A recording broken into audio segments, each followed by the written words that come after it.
पाहशील सागर, कुत्रे आहे खूप सारे, पाय ओळायची भीती वाटते.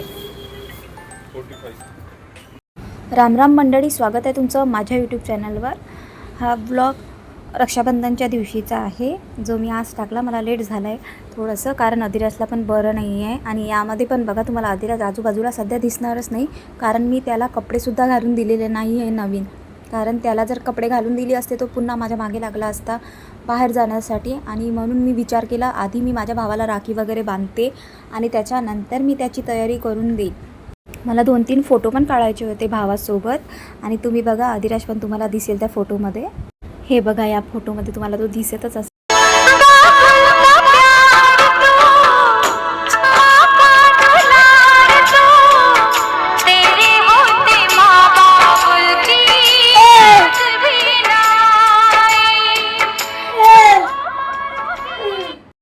आणि खरोखर माझा भाऊ माझ्याजवळ असतो, त्यामुळे मला खूप मोठा आधार असल्यासारखं वाटते.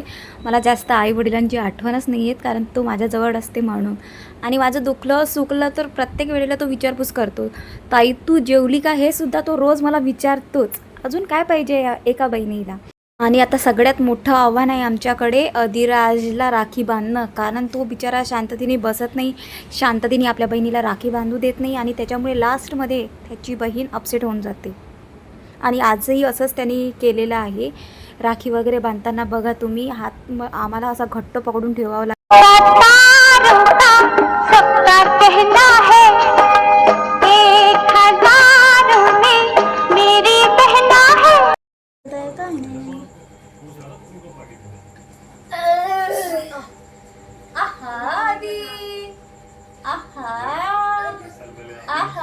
लकड़ी की काटी.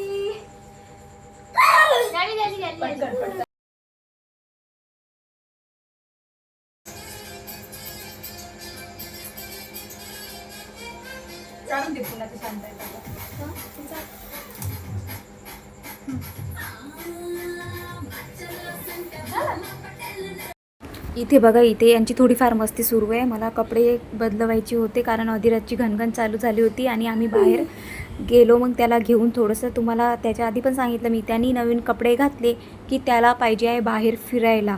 आणि मग काय, सागर होताच, त्याला म्हटलं चल गाडी घे, कारण त्याशिवाय की हा शांत बसणार नाही आणि मलाही शांत बसू देणार नाही. मग गेलो आम्ही बाहेर अधिराजला एक राऊंड मारून आणायला.